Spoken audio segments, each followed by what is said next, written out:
Nunca dejemos de soñar, nunca. Cooperando somos más fuertes.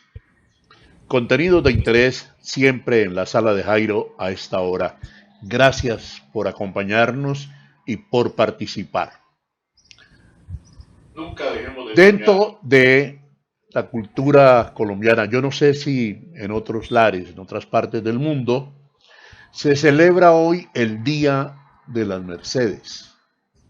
El Día de las Mercedes está asociado al Día de las cárceles o de las personas privadas de la libertad. Y vamos a tener una charla más que, digamos, profunda sobre el sistema carcelario, ¿no? Más de información general sobre la situación de las cárceles en el país con el doctor Raimundo Tello Benítez. Nuestro invitado tiene un currículum supremamente importante, además un hombre probo y que es un destacado penalista, abogado litigante hoy, abogado penalista, docente universitario, es juez de la República de Colombia, es fiscal delegado ante la Corte Suprema de Justicia y el Tribunal Superior de Santiago de Cali. Doctor, un placer, bienvenido a la sala de Jairo. Jairo, el placer es mío. Te agradezco de todo corazón que me brindes esta oportunidad de dirigirme a tu teleaudiencia y poder disertar sobre el mundo en el que cotidianamente transito, el del derecho penal y ahora el de la situación de las cárceles. Muy bien. A manera de información y de pedagogía, doctor Raimundo, ¿por qué se celebra hoy el Día de los Presos? No me gusta esa palabra, ¿cierto? Que no se debería usar. Pues debería de la libertad, de población privada de la libertad, ¿cierto? Ajá, Que es ajá. un término con el cual dignificamos, como lo manda la Constitución para todos los asociados, dignificamos a aquel ciudadano que por alguna circunstancia hoy se encuentra restringido en derechos fundamentales especialmente protegidos, como es el de la libertad, sin que para nada se le reconozca, se le desconozca que sigue amparado por la dignidad humana y el Estado con todas las cargas. Ha sido una tradición en nuestro país, una tradición más de tipo religiosa, que la Virgen de las Mercedes se convierta en la patrona, en la guiadora, orientadora y protectora de todas las personas que se encuentran privadas de la libertad. De ahí que por tradición siempre tengamos esta fecha como de especial consideración y una en la que le brindamos un regocijo, un reconocimiento, digamos sí, un regocijo, una oportunidad de como aislar un tanto las penas que se padecen por estar aislados de la sociedad y fundamentalmente de la familia. Doctor Tello, la situación carcelaria en el país hoy, pues sé que necesitamos mucho espacio, pero digamos a grandes rasgos, ¿cómo es? Caótica. Y lo tenemos que decir no solo desde hoy, Jairo. Gracias por esta oportunidad que me brindas para dirigirme a la comunidad. Para decir que es una situación con la que se viene luchando desde el año 1997, cuando la Honorable Corte Constitucional empezó a cuestionar el hacinamiento al interior de los centros de reclusión. Empezó a cuestionar que las condiciones en las que se encuentran la mayoría de personas dentro de los centros carcelarios, y te hablo en su totalidad, no le permiten al Estado brindar las condiciones humanas que se merecen. Recordemos que el artículo primero de la Constitución para todos los colombianos dice que se reconoce la dignidad humana, el Estado se funda en ella y que en consecuencia las condiciones deberían ser óptimas. Pero hoy el Estado es caótico de los centros de reclusión, de hacinamiento carcelario total y en consecuencia de afectación de derechos fundamentales. Doctor Tello, ¿por qué hemos llegado a ese caos? Hombre, si te hablara exclusivamente del derecho penal, yo tendría que decirte, Jairo, el populismo punitivo. Esa decisión que se ha tomado por el Estado, a veces con el apoyo de la comunidad, que todo, absolutamente todo, debe resolverse con el aislamiento de la persona, del entorno social al que pertenece, teniendo hoy como herramienta los lugares de reclusión, los centros de reclusión. Ahora se quieren resolver la mayoría de inconvenientes, de problemas, con la medida de aseguramiento de la detención preventiva. Y cada vez se están restringiendo más y más las posibilidades de que las personas puedan defenderse en libertad.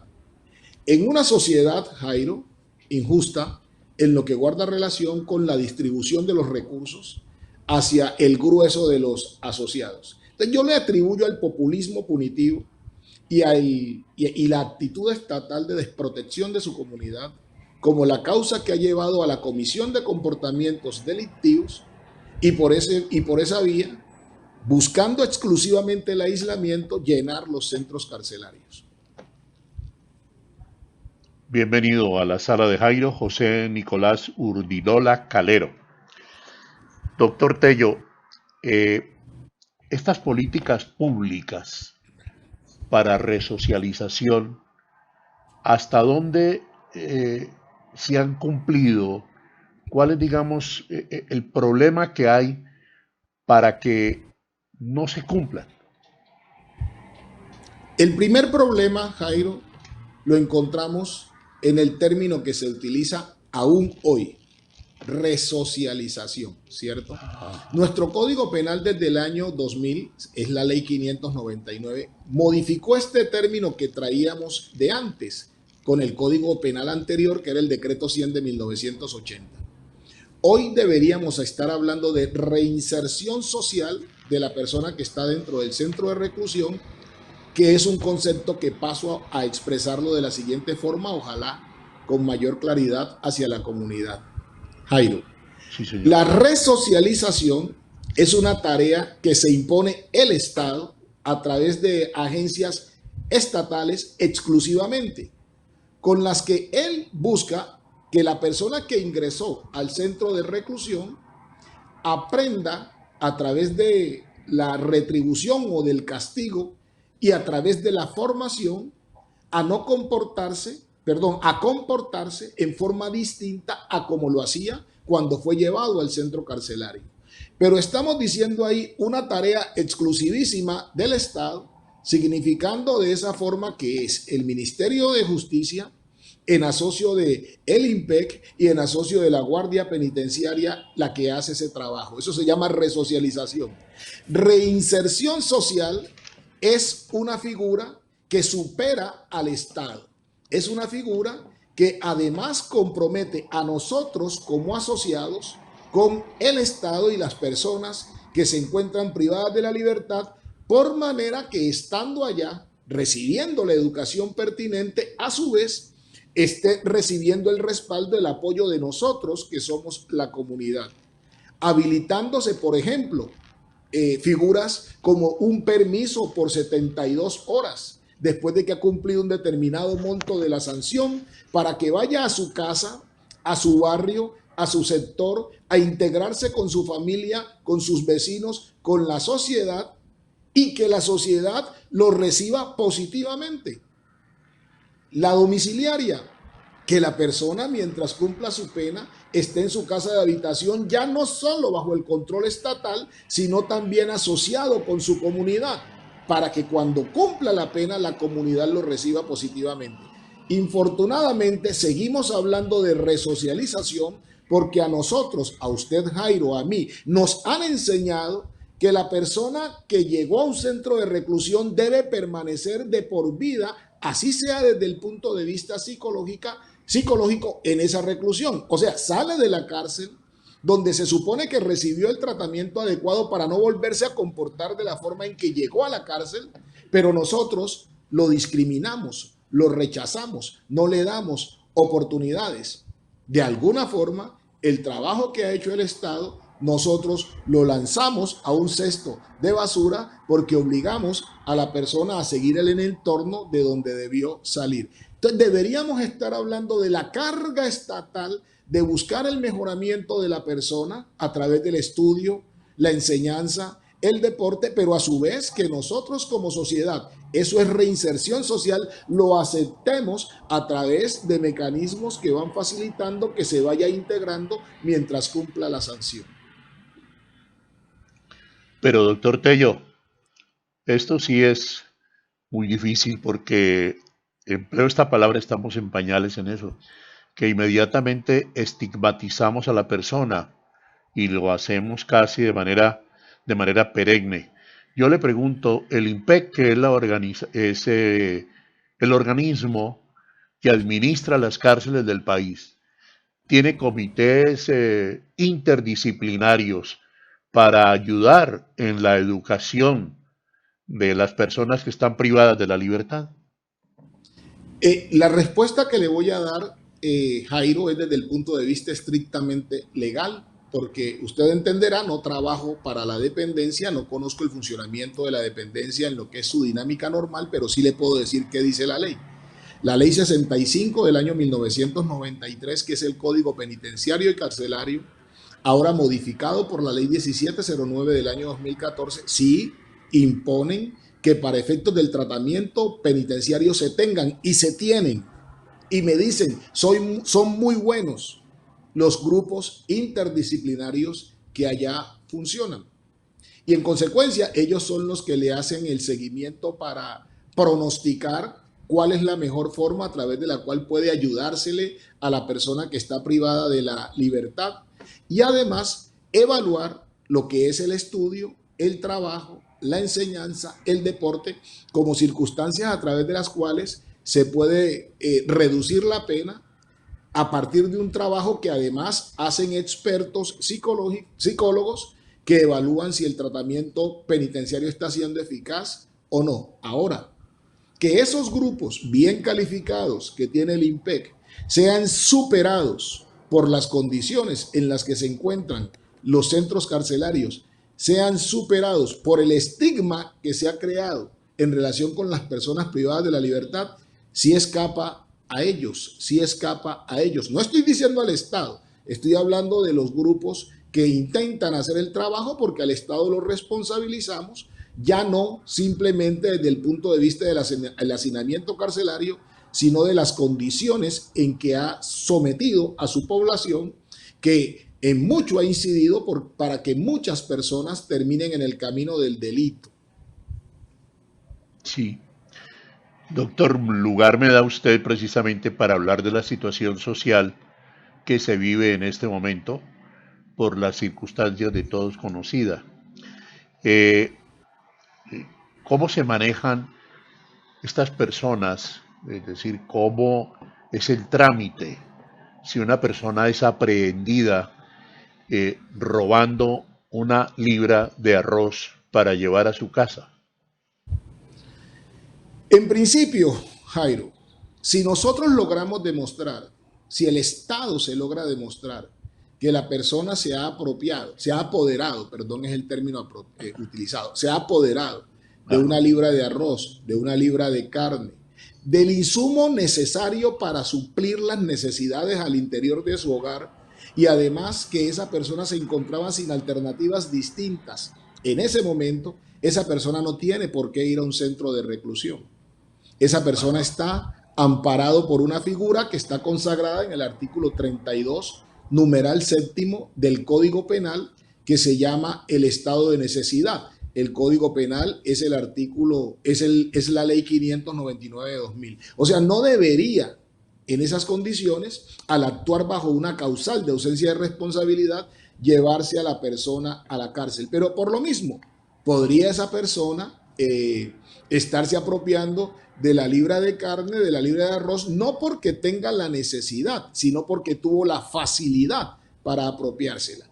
Dependiendo de la forma en que lo haga, hablaríamos de un hurto simple o hablaríamos de un hurto calificado. Si es un hurto calificado, por razón de la pena, ahí sí habría la posibilidad de que la persona terminara en un centro de reclusión. Si es un hurto simple, entonces no, porque la pena no lo ameritaría. Pero yo quisiera enfatizar en ese evento, tal y cual como con autoridad me formula el interrogante Jairo, decir, Jairo, En esos eventos en que es evidente que el apoderamiento del objeto se hace para suplir necesidades al interior del hogar, lo que debe operar es la causal de ausencia de responsabilidad, llamada estado de necesidad, que exculpa a la persona que ejecuta la conducta.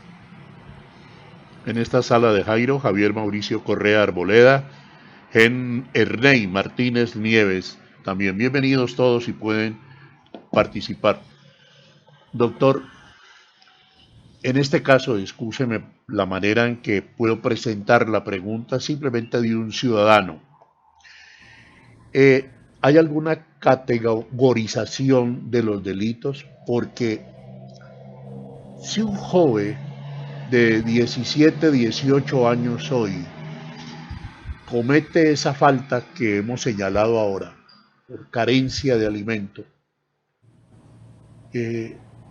usted ya dijo qué forma se maneja, pero tenemos los establecimientos para que esta persona no vaya a llegar a otros sitios donde haya otro tipo, otra categoría, digamos así, de delitos o de personas que hayan cometido una falta.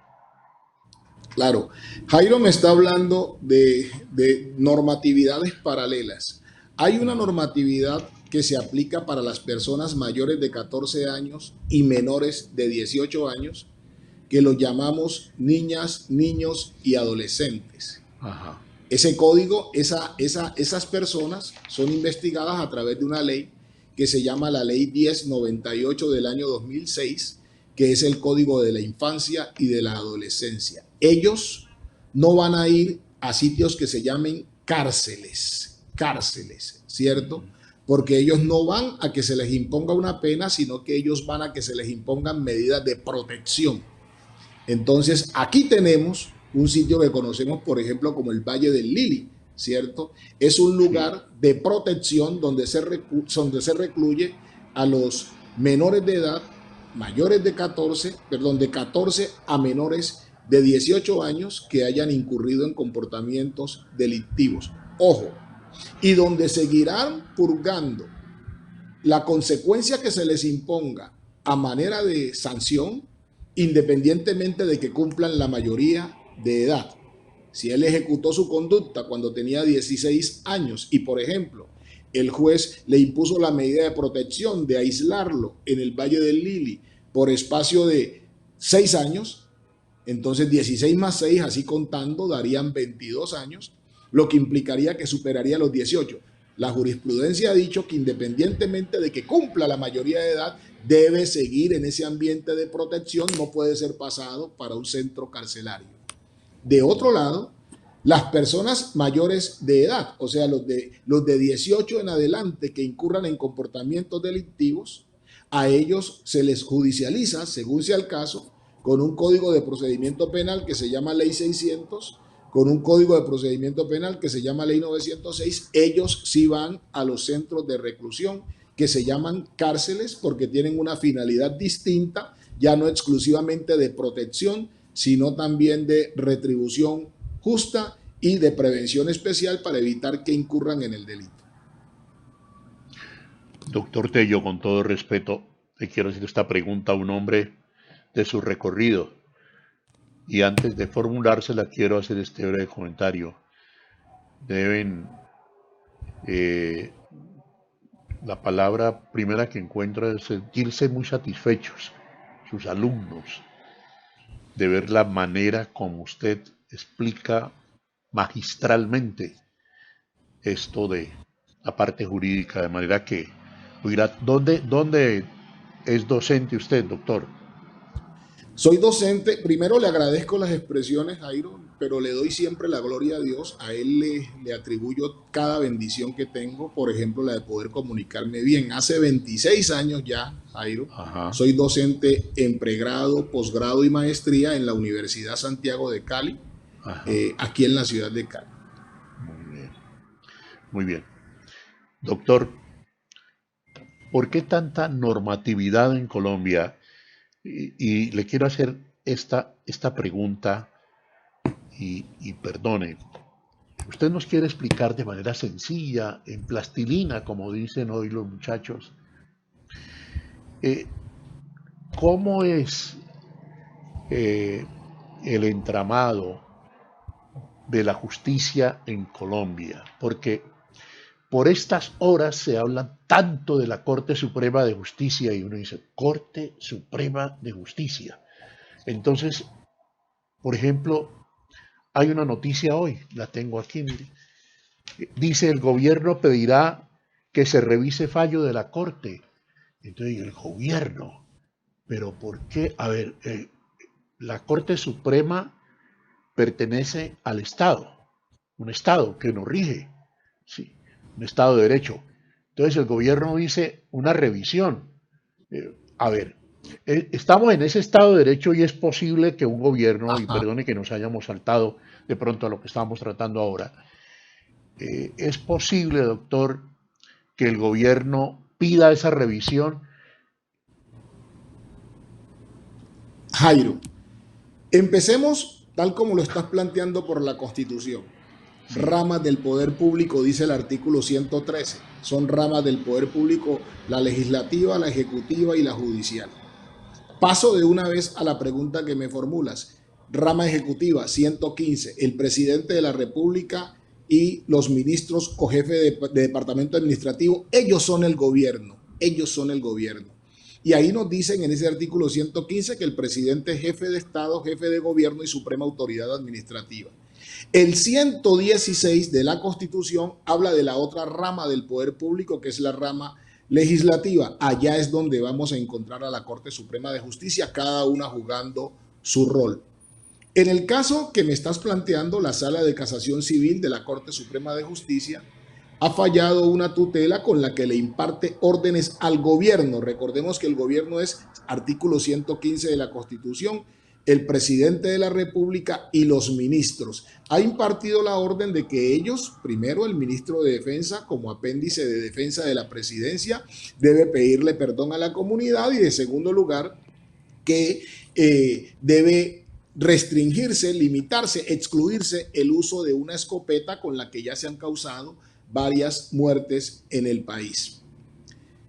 Jairo, si sí, respetáramos estrictamente la Constitución, el artículo 189 dice, en la Constitución corresponde al presidente como jefe de Estado, jefe de gobierno y suprema autoridad administrativa. Numeral 10, obedecer las leyes, perdón, promulgar las leyes, que firmar las leyes, publicar las leyes, pues, publicar las leyes, obedecerlas y velar por su estricto cumplimiento. Y el ajá, artículo 201 le dice al presidente en relación con la rama judicial, le dice, usted tiene como encargo velar porque se cumplan las órdenes que impartan las autoridades judiciales, y máximo y cuando estamos hablando de la Corte Suprema de Justicia.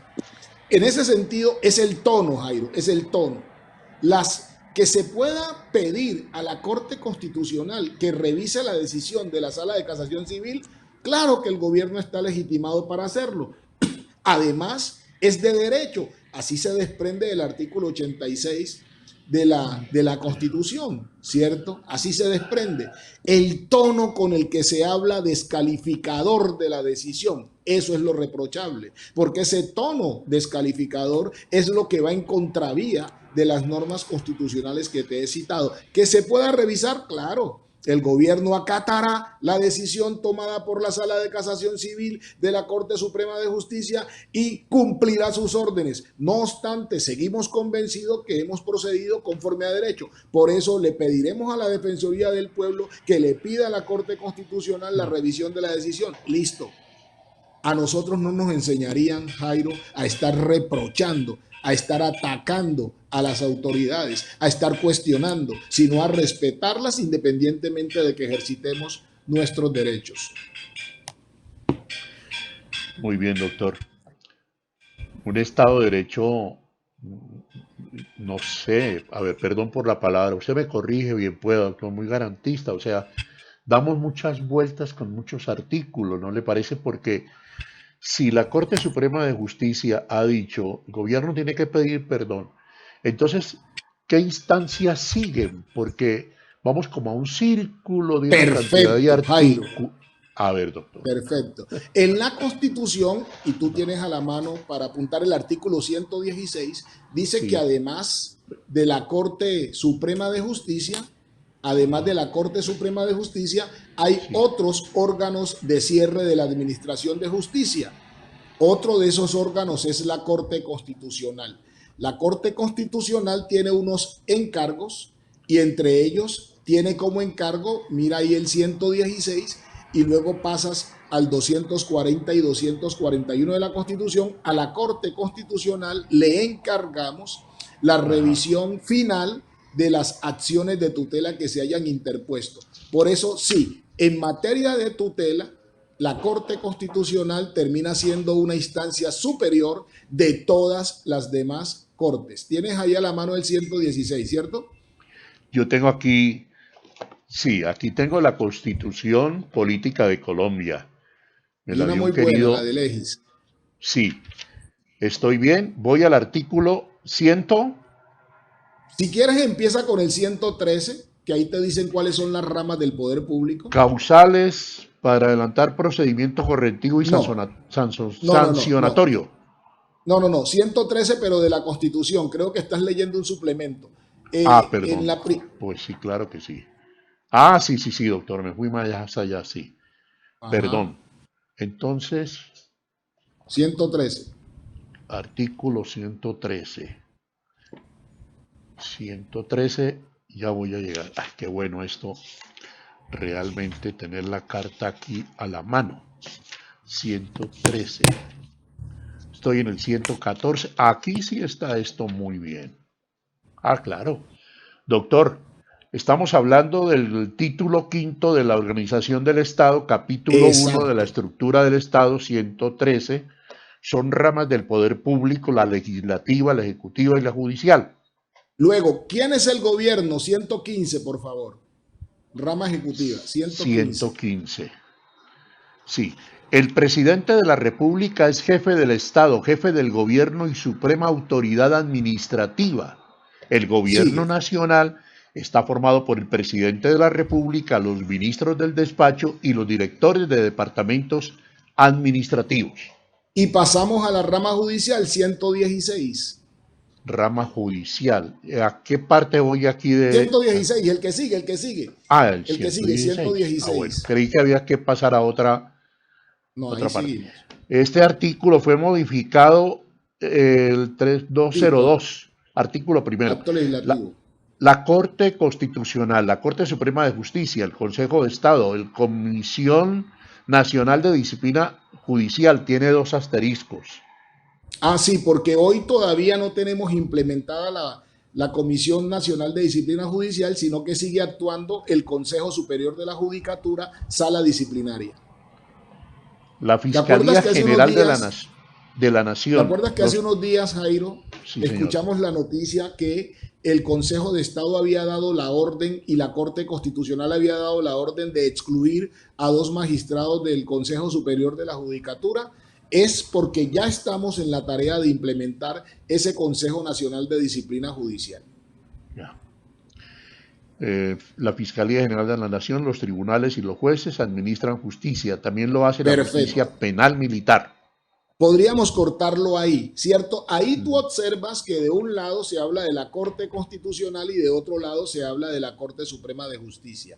En materia de tutelas, el máximo órgano es la Corte Constitucional. Eso puedes revisarlo cuando puedas mirar los artículos 240, 241, también de la Constitución Política, donde hablan de los roles, de las funciones que tiene la Corte Constitucional. Fundamentalmente el 241 y luego miras mírame el 243, Jairo, 243. Los fallos de que la Corte dicte en ejercicio del control jurisdiccional hacen tránsito a cosa juzgada constitucional. 241, mira cómo le da una primacía total. 241. Doctor, 241. A la Corte Constitucional se le confía la guarda de la integridad y supremacía de la Constitución en los estrictos y precisos términos de este artículo. Con tal fin, cumplirá las siguientes funciones y esto... Exacto. Y entre Ya. ellas está la de ser el órgano de cierre en materia de tutelas. Por eso es Ajá. que a pesar de que esta decisión es tomada por la Corte Suprema de Justicia, Vea. el gobierno Ajá. dice vamos a recurrir a la Corte Constitucional para ver si ella tiene a bien someterla a revisión. Jairo, te estoy Doctor, escribiendo. Sí, señor. bien pueda, ¿no? ¿Me iba a decir algo? Sí, te estoy escribiendo porque te había dicho que a las 11 tengo un compromiso. Ya. Ah, muy bien, doctor. Perfecto. No. Bueno, gracias a Astrid Gallego, a Julián Libreros, a José Luis Arcila Córdoba, Ligia Inés Botía Avellaneda. Aquí hay un hombre que dice Barcelona campeón. Bueno, a todos, pues, muchísimas gracias. Doctor, sabe que haciendo este ejercicio, un minuto, les quiero decir que me parece muy interesante hacer esta pedagogía. Le ofrezco la sala de Jairo para que en el tiempo que usted pueda expliquemos más. Yo creo que prestaríamos un gran servicio al país, ¿sabe? A los ciudadanos de Colombia. Y ojalá les guste, porque es que el ciudadano tiene que saber de qué trata el Estado colombiano. Yo quedo a su disposición, Jairo. Lamentablemente, pues como usted lo informó, hoy tuvimos el diálogo intempestivo. Sí, Tengo que así es. atender una cita a las 11 de la mañana. Ya nos hemos pasado un poquito, pero quedo a su disposición. Yo le puedo decir, por ejemplo, Jairo, que el día lunes es un día especial, porque ese día no tengo Ajá, academia y en consecuencia puedo qué bien. programarme con usted para el Sí. programa. Siempre a su Doctor, disposición. doctor, por último, perdone esto. Entonces, la situación de las cárceles del país es para usted.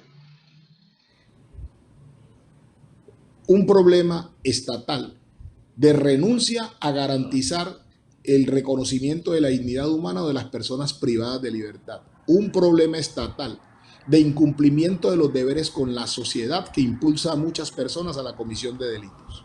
Sí. ¿Las ramas del poder están actuando en Colombia libremente? Mm, Jairo, Ah, no puedo decir doc- eso. doctor, no me diga más. Doctor, un abrazo. No, no, no, qué maravilla, doctor. Qué magistral la forma en que usted explica. Y nosotros tenemos que estar pegados a la Constitución Política de Colombia. Muchísimas gracias a usted por haber estado en la sala de Jairo. Es para mí un honor haber compartido con usted este rato. Sienta esta expresión de parte de mí, Jairo. El honor me lo hace usted. Decía, yo soy el que debo agradecerle que me brinde esta oportunidad de dirigirme a su amplia teleaudiencia. Gracias por darme este espacio y vuelvo a decirle, estoy a su disposición.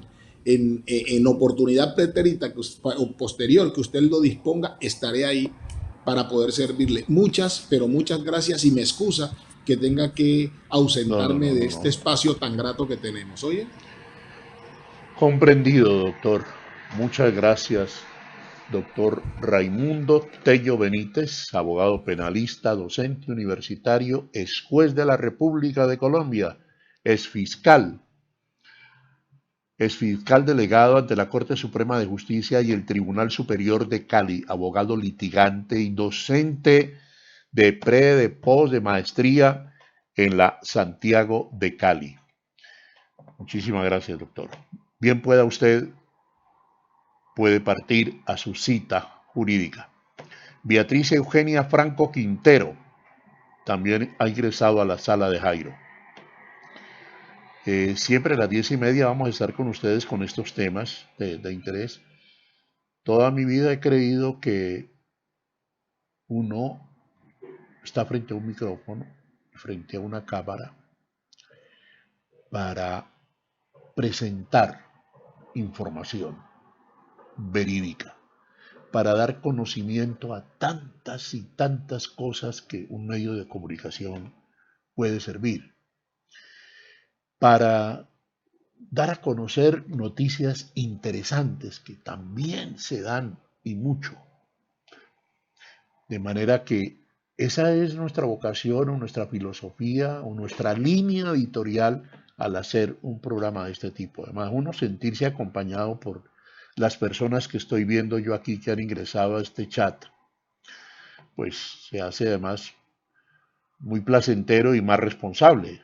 Héctor León, por ejemplo, también está aquí en la sala de Jairo en este momento.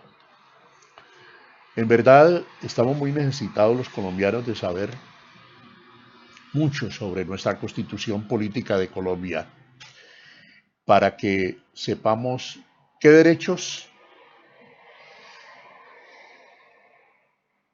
y qué deberes tenemos. ¿Qué derechos y qué deberes tenemos? Ahora, obviamente que una constitución política de un país, a mí me gustaría de pronto mirar, creo que la constitución política, por ejemplo, de Estados Unidos, porque uno tiene que mirar pues países, digamos, desarrollados, y cuando uno dice desarrollados, obviamente están también en una mejor categoría para estructurar su Estado y para tener la Carta Magna, la carta que rige una sociedad. Me parece que son 13 artículos solamente de la Corte Constitucional. Me gustaría, Andrés, si me lo podés certificar. Creo que son 13 artículos nomás de la Corte, de la Constitución Política de Estados Unidos, y no ha sufrido enmiendas. El problema nuestro es que tenemos la tenemos la Constitución Política de Colombia y la enmendamos cada momento. Pues así es difícil. Además, es un petete, es una cosa grande. Creo que la Constitución Política de Estados Unidos tiene solamente 13 o un poco más de artículos, no tiene más artículos. Preguntemos ahí en Google cuántos artículos tiene la Corte Constitución, la Constitución Política de Estados Unidos. ¿Cuántos tiene? Diego Fernando Soto Padilla, Alexandra Bolívar también. Bueno, alguna pregunta que ustedes quieran hacer o comentario, pues ya vamos a cerrar la sala de Jairo. A las 10:30 estaremos con ustedes siempre. De manera que aquí veo, por ejemplo, que hay gente que ha estado en el sector público, como José Luis Arcila Córdoba, que fue representante a la Cámara, si no estoy mal, y diputado también, pero ya retirado seguramente en sus cuarteles de invierno. Julián Libreros, Astrid Gallego, todos, muchísimas gracias. Diego Fernando Soto Padilla también, en fin. Si ustedes desean alguna pregunta, con todo gusto conversamos un momentico más en la sala de Jairo. ¿Cuántos artículos tiene? No sale. Vea, hay que decirle a Wikipedia que ingrese por favor esta información de cuántos artículos tiene la Constitución Política de Estados Unidos. Tiene 7. ¡Ja! No, claro que sí, pues Andrés me dice que es distinto a Colombia, pues lógico que es distinto a Colombia, pero que uno sí puede establecer paralelo. ¿Por qué un país de 300 millones de habitantes, sí, tiene una constitución de 7 artículos? ¿Y por qué un país de 50 millones de habitantes la tiene y además una cantidad de decretos adicionales, de normas? Eso es en conjunto lo que se llama trámites. Entonces, aquí en Colombia estamos llenos de leyes, de trámites. Y además, decirlo, qué cosa tan preocupante, para no decir otra palabra, que tantas vueltas. Mire, el doctor, con toda severidad y rigurosidad, el doctor Raimundo Tello, nos habló en un momentico. Yo apunté aquí 1, 2, 3, 4, 5, 6 artículos, ¿no? Y faltan las normas. Normatividad paralela, dijo, por ejemplo. Es decir, es una cantidad impresionante. Antes, hay que decir que es digno de admirar que una persona la hubiésemos tomado así, intempestivamente, y que haya respondido, bueno, plena memoria de conocimiento todo lo que es la constitución política de este país. Arbey Masuera, Victoria también. Bienvenidos todos a la sala de Jairo, 10:30 de la mañana. Gracias. Hemos dejado una información pues que hoy es el día de la patrona de las personas privadas de la libertad, la Virgen de las Mercedes, y que la situación de las personas que están privadas de la libertad, como lo dijo el doctor Raimundo Tello, es una situación difícil, compleja, y llegó a emplear el término caótica. Y una cosa es la resocialización y otra cosa es la reinserción social. Hemos aprendido esto. Y bueno, muchas gracias por habernos acompañado hoy en la sala de Jairo. Nunca dejemos de soñar, nunca. Cooperando somos más fuertes. Y aquí siempre contenidos de interés en la sala de Jairo. Gracias por habernos acompañado.